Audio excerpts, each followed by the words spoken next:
Low key, that kind of had death lineup golden era vibes last night. Not specifically a certain lineup, but just how the game played out.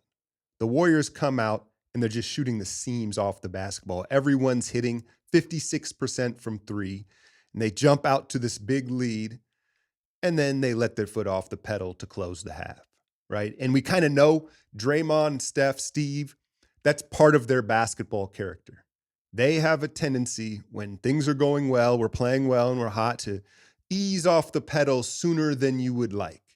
And Jimmy hopefully kind of alleviates that. And I think we saw that in the second half where, the Kings hung around, we keep them at arm's length, and then in the end just roll them. And it's extended garbage time and dunks aplenty for young Jonathan Kuminga, who we'll get to in a second.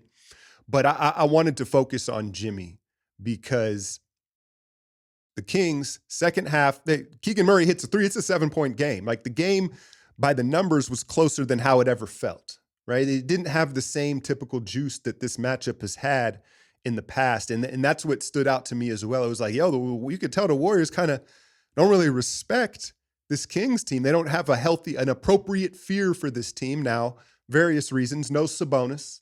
Obviously, De'Aaron Fox is in San Antonio. But it just gave me the KD Warriors vibes where it was like, we could kind of play with our food a little bit. But in the second half, the Kings cut it to 7, and Doug Christie goes small. He pulls Valanciunas for Trey Lyles, and it's like, all right, we're going to switch everything. Well, we got Jimmy Butler now.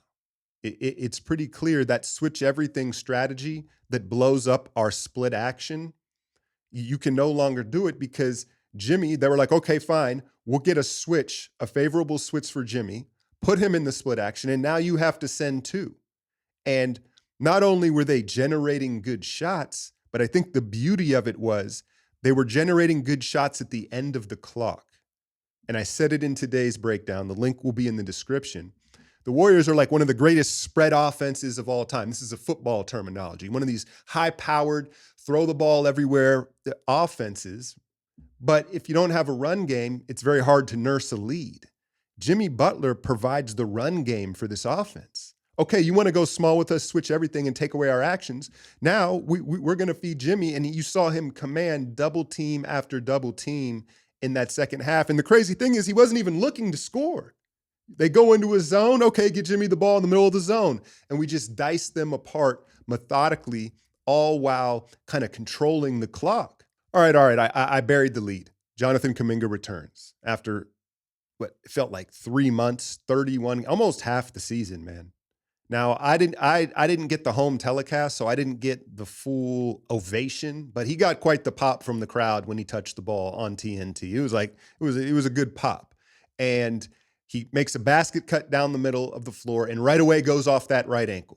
Tries to finish with the left hand. Now, he was so excited, he probably needed a dribble to finish around Valanciunas, but I was like, okay, right away he's exploding off that right ankle. That's a good sign. Couple possessions later, he gets to a loose ball. I think it was a Moses deflection. Moses is becoming a deflection god. And he heads down the court, changes pace, gets to the rim, and could have easily forced the issue because I think we were all imagining he's probably pretty thirsty to score, right? No, swings it to Steph on the weak side, 3-ball. But most importantly, I think outside of him just looking healthy and happy, was he looked so eager defensively. And just his attention to detail, getting to some 50-50 balls, and just the energy. And my eyes told me, like, his body language was like, no, I'm here to defend. I'm going to be a part of this, and I'm going to show that I can be a defender and a two-way player. And I think that that's what was most exciting about it. And, he was super efficient. The Kings didn't put up much resistance last night. Their spirit, I don't know. Let's be honest. Parts of that game felt kind of preseason-ish. Now, perhaps that was the 56% from threes and how well the Warriors were playing maybe made it look that way. But, he was ultra efficient. He got a bunch of huge dunks at the end. It's startling to see how much more athletic and fast he is than everyone else on our roster with respect to GP2, right? We know GP2 is an alien in his own right, but just that size, the way he can get up and down the court, and it's just an element that we didn't have. And I think one of the things that makes Kuminga unique in his archetype is usually a young player who is the fastest guy end to end and can jump out of the gym doesn't really want to play bully ball, right? It's like, no, I want to get into space. I want to play fast and I want to play above the rim. Kuminga can do all of that, but we've also seen that willingness to play at pace, play off 2 feet, play physical, and play bully ball. And I think that that's one of the things that makes him special, man. I'm feeling headband Kuminga. How can you not, right? So a great return for Kuminga. Now, everyone got minutes because Pods is still out with the back strain. Guy got some post, started the game. He continued to do what he does. And so there wasn't really a rotational thing. I've come to the conclusion, look, as much as I love Guy and as well as he's played, I think he's got to be the odd man out. I know Steve said differently, a week ago, but there's various reasons. One, just the ceiling of Kuminga engaged in being a big part of this, it raises our ceiling so much more as far as playing the OKCs, the Denvers, the Bostons, the Cavs, take it all the way to the finals. But that, and then on top of that, I also think that Guy, if you look at Moses, Pods, Post, the young guys that are in the rotation, he's the guy that will be least affected by sporadic minutes because he is that hustle energy guy. He's not as reliant on rhythm. And so again, I love Guy. I love what he's done. I'm not saying he shouldn't play in circumstances when there are games when we need energy and foul trouble matchups, but I think that the chunk of those minutes has got to come from Guy. And so, yeah, man, it couldn't have gone any better, right? As far as a return and how he looked, the energy, and just no thoughts, there was no mental hurdles that it seemed like he was having to overcome. And I think he fought through that in perhaps this extended time trying to get back, right? That they held him out and everybody chipped in. Moses, shout out to him. I'm probably not giving him enough love. He continues to just be a two-way guy. You're seeing all the deflections and disrupting defensively, making the threes you need. And that was the other thing that I was thinking of last night where we have 3 guys that, what do you call them, foul merchants?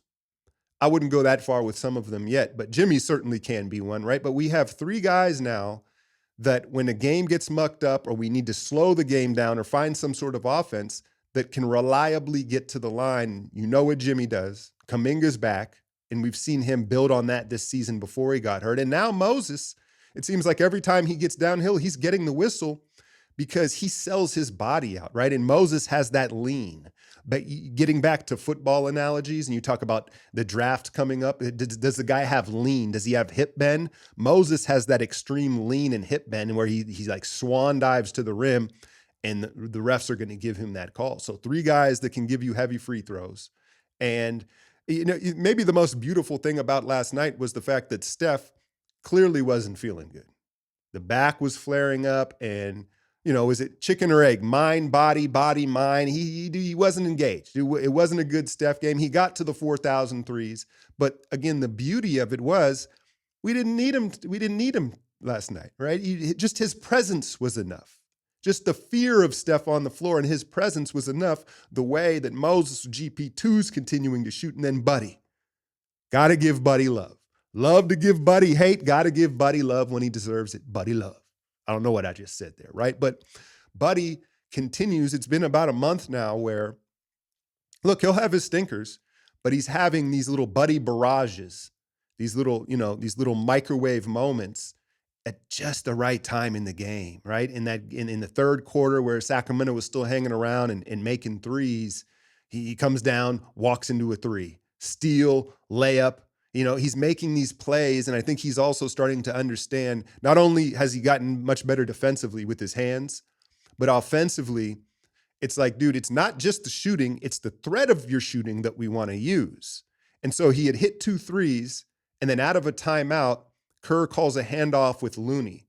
And you could tell it was by design. They're like, hey, buddy, they're all gonna jump at you off this handoff. You've just made 2 threes, just dump it to Loon.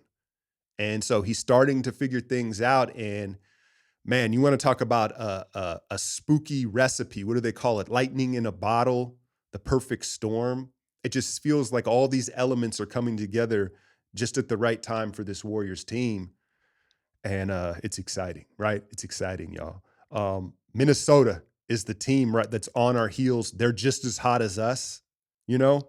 And obviously things can change. The Lakers all of a sudden are down bad with LeBron and the groin, and Luka has let me go on a little rant here. Does Luka not have the worst attitude and body language of a superstar you've ever seen?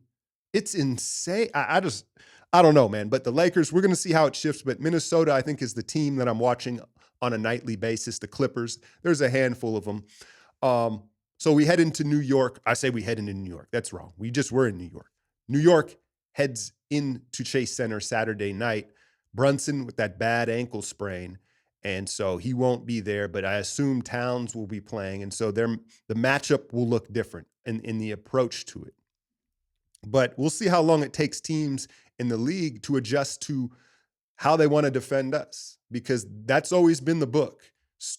Okay, fine, we're going to switch everything and take away all this space and pace, movement, split action. Well, we have not just Jimmy, who can pick out the mismatch and create things, but now Kuminga back in the mix. So we have two guys that, oh, you want to switch everything? Okay, we've got two guys that are going to attack that, get to the line, and control the pace of the game.